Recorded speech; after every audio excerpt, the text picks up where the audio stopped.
Um jovem de 16 anos invadiu uma casa e tirou a vida de 2 pessoas. Demorou um pouco, mas ele foi preso e condenado por isso. O problema é que essa história ela acaba tendo uma reviravolta impressionante mais de 20 anos depois. Eu sou Thiago Santos e esse caso ele é inacreditável por uma série de acontecimentos que você vai entender aí ao longo da história. Tudo acontece na região de Horseshoe Lake, no estado do Arkansas, nos Estados Unidos. Lá tem um lago em formato de ferradura que deu justamente o nome para essa cidade e basicamente ela é como se fosse uma cidade, de veraneio, onde tem bastante gente com grana, principalmente da cidade de Memphis, no Tennessee, que tem casas ali e vão para lá nos momentos de folga. Em 10 de setembro de 1996, os bombeiros foram acionados por telefone para atender um incêndio em uma casa na beira de um lago. Uma casa, inclusive, muito conhecida. E a gente já vai falar um pouquinho mais sobre a história dessa casa, porque é importante aqui para o caso. Mas os bombeiros, eles chegaram lá, quebraram uma porta, entraram, eles acabam dando de cara com 2 corpos caídos lá dentro, um homem e uma mulher. Rapidamente eles foram identificados como Sally Snowden McKay, de 75 anos de idade, dona e administradora da casa, e o Joseph Lee Baker, de 52 anos, sobrinho da dona e que também ajudava a administrar essa casa. E por quê?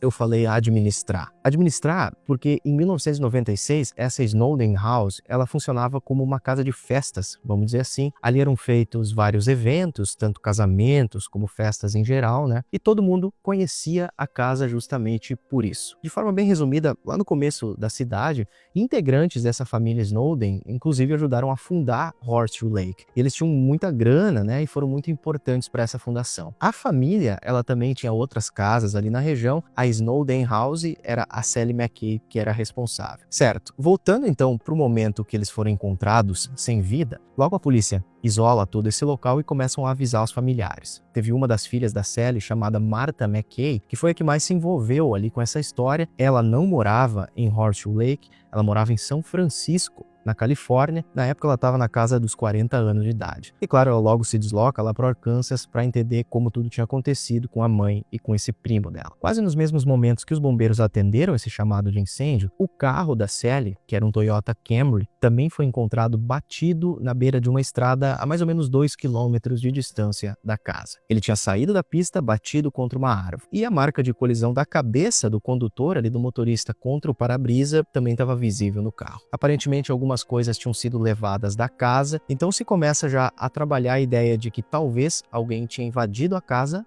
para roubar. Demorou alguns dias para que o resultado da autópsia dos corpos saísse, e aí é que vem mais uma surpresa. Os 2 tinham sido baleados, e essa era a causa da morte. Então, o incêndio, claramente tinha sido uma tentativa talvez de apagar as evidências. Desse momento em diante, o caso que, claro, antes já se tinha desconfiança de que fosse um homicídio, a partir desse resultado se tem a certeza de que alguém tinha tirado a vida dos 2. Mas quem? Foi oferecida uma recompensa por pistas, por qualquer informação de alguém que tivesse visto alguma coisa, visto alguém fugindo, e mais ou menos um mês depois do caso, a polícia recebeu a descrição de uma testemunha e chegou até o nome. Só que esse nome, ele surpreendeu todo mundo, e quem já estava chocado com esse caso, ficou ainda mais chocado, porque era Travis Sentai Lewis. Ele foi apontado como autor do crime, um jovem de 16 anos de idade. Ele era conhecido até ali na região, ele tinha inclusive crescido ali, a família dele morava, alugava uma das outras casas da família Snowden. A mãe dele parece que também trabalhava em eventos que aconteciam nessa casa de festas, ou seja, era alguém bem conhecido e menor de idade. Conversando com o Travis, no primeiro momento, ele disse que tinha uma segunda pessoa envolvida com ele no crime. Ele admitiu, sim, que tinha roubado algumas coisas da casa, mas, segundo ele, quem tinha disparado contra os 2 era o cúmplice dele. O grande problema em tudo isso é que a polícia coletou evidências em toda a cena ali do crime, também lá no carro, e só tinham impressões digitais dele. E mais que isso, o cara que ele apontou como sendo o suposto cúmplice tinha um álibi para o momento exato que tudo aconteceu. Parecia então ser uma historinha ali inventada por ele. O tempo foi passando, ele foi sendo investigado, passou por testes de polígrafo, detector de mentiras, e o que realmente aconteceu, aos poucos foi sendo trazido à tona. A polícia descobriu que o objetivo era realmente furtar a casa. Só que assim que ele entrou lá,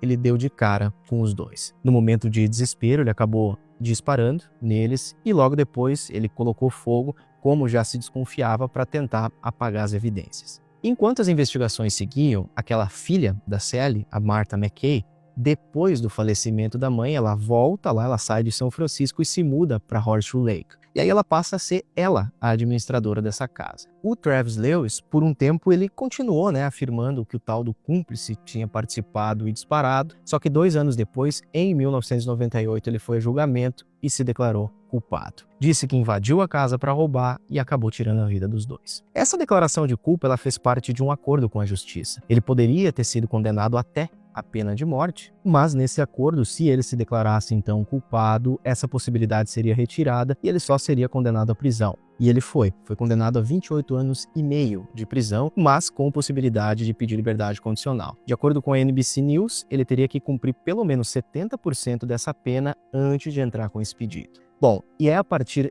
de agora que essa história ela tem uma virada surpreendente. A Martha McKay, filha da Sally, aos poucos ela foi reformando aquela casa, transformou ela também em uma pousada. Ela chegou a dar entrevistas até em vídeo para Memphis Magazine, falando sobre a casa. Só que ao mesmo tempo que isso acontecia, ela também começou a entrar em contato e conversar com o Travis Lewis, que estava preso. De acordo com os familiares, ela praticava o budismo e falava muito sobre perdão. Ela começou a trocar cartas com o Travis, ia conversar com ele, começou a acreditar na versão dele, essa de que tinha mais um cara com ele, que ele não tinha tirado a vida dos dois, e ela meio que começou a sentir pena do rapaz, do criminoso. Falou isso para familiares, que ele ainda era só um menino em 96 quando tudo aconteceu e que ele merecia uma segunda chance, e de forma surpreendente ela começou a interceder também pelo criminoso. Mandou cartas para a própria justiça, começou a rolar uma amizade ali entre eles, e ela foi avisada pela própria família que ela não deveria fazer isso. O cara tinha tirado a vida da própria mãe dela de forma cruel. O que rola é que em 2016, já 20 anos depois do crime,